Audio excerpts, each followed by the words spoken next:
Monsieur le préfet, bonsoir. Bonsoir. Alors tout d'abord, un premier regard sur le déblocage de la situation à Longoni. Mais Longoni, le port était bloqué depuis plusieurs semaines, ce qui provoquait des problèmes d'approvisionnement sur l'ensemble de l'île. Il y avait des magasins qui étaient en train de fermer, ça perturbait considérablement la vie quotidienne des Mahoraises et des Mahorais.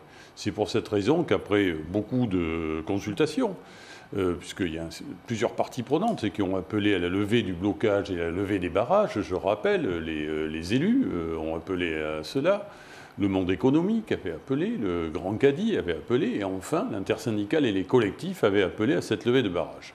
J'ai laissé un petit peu de temps pour que tout ceci se mette, enfin que les choses se débloquent, mais devant la persistance de ce blocage, j'ai décidé ce matin de faire lever ce barrage de façon à ce que la vie du port recommence et qu'on puisse approvisionner l'île dans les meilleures conditions possibles. C'était une nécessité, parce qu'on ne peut pas envisager un tel blocage économique, parce que non seulement il y a l'approvisionnement, mais il y a la vie économique des entreprises. Et la vie économique des entreprises, c'est le travail des Mahorais, c'est le salaire des Mahorais. On ne pouvait pas laisser se dégrader une telle situation. Alors, on vient de parler du barrage de Longoni, les barrages de Tsararano et Chirongi. Partie prenante pour faire en sorte que ces barrages ne perdurent pas. Parce que pourquoi ?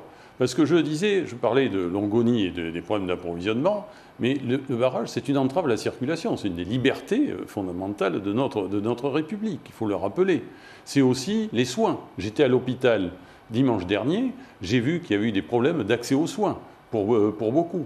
C'est un problème d'accès à l'école. L'école, c'est une richesse. C'est une des richesses de notre République française, l'école. Notre société s'est bâtie à partir de l'école. Il faut que les enfants puissent y accéder. Donc tout ce contexte fait qu'il est nécessaire que ces barrages soient levés. Donc je le dis, il faut arrêter de cela. Alors certains objectent qu'ils veulent faire pression, parce que c'est l'argument qui a été avancé, pour faire pression pour que les Comores réadmettent leurs ressortissants qui sont reconduits. Il nous en parlera. On en parlera, mais c'est l'un des sujets. Parce que, si vous nous évoquerons ce sujet dans la deuxième partie. Bien, mais je reviendrai sur ce point parce que c'est important pour bien comprendre et pour parler clair sur ce sujet. Donc il faut que la vie reprennent sur l'île, et ce, dans des conditions normales. Parce que l'île a besoin de vivre, a besoin que les enfants aillent à l'école, que les conditions de santé soient assurées, que la vie économique se déroule normalement et qu'on puisse circuler normalement.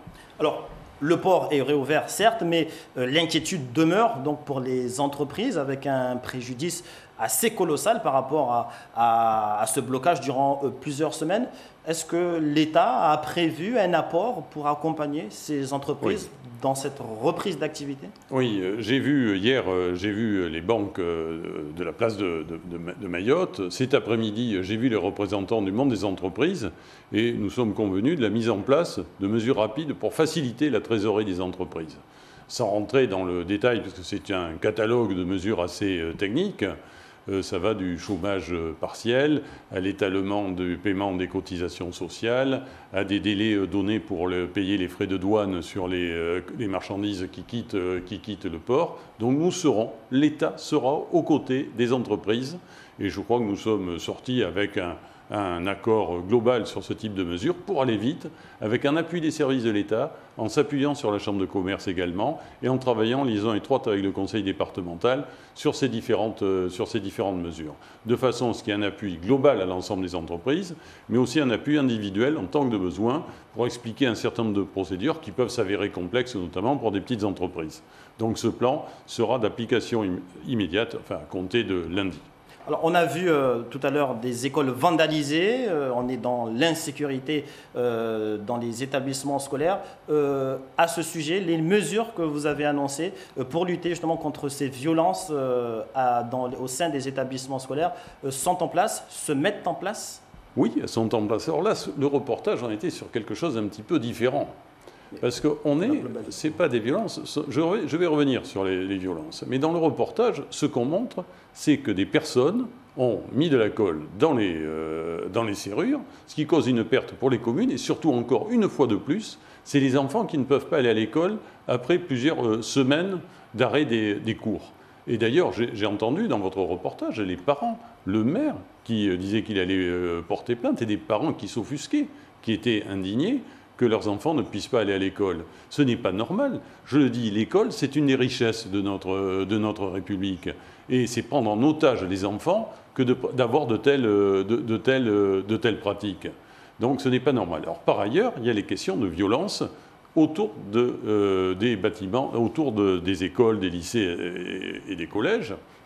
Et nous avons indiqué, la ministre Annick Jardin, quand elle était venue, avait indiqué qu'on mettrait en place des moyens renforcés. Je l'ai fait, je me suis assuré de cette mise en place, à mon arrivée, de ces moyens renforcés pour protéger cet environnement scolaire. Ce sont des policiers et des gendarmes supplémentaires affectés, je dirais, à la surveillance soit des trajets, soit de l'environnement des écoles.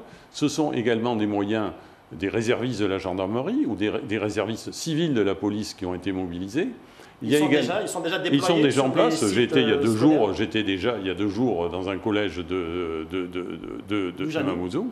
Oui, absolument. Et je continuerai. J'irai dans les autres parties du territoire dans les jours qui viennent pour m'assurer aussi que sur tout le territoire il y a bien cette sécurité qui est assurée. Donc ce sont des moyens également d'accueil de l'éducation nationale, des agents de sécurité de l'éducation nationale qui sont mobilisés, également des jeunes qui font du service civique également qui sont mobilisés pour faciliter cet accueil.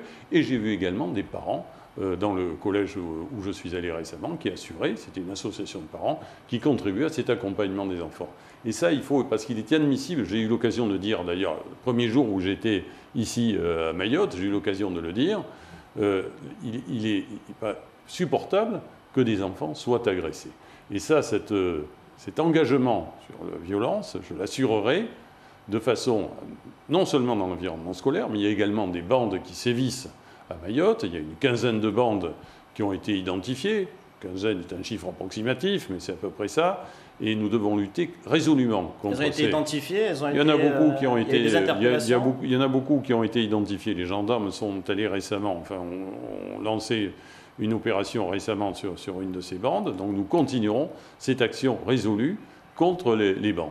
J'ai été interrogé sur ce sujet par plusieurs parties prenantes avec qui je discute depuis mon arrivée. Et ça, c'est un engagement fort de l'État en la matière, c'est de renforcer cette sécurité. Vous restez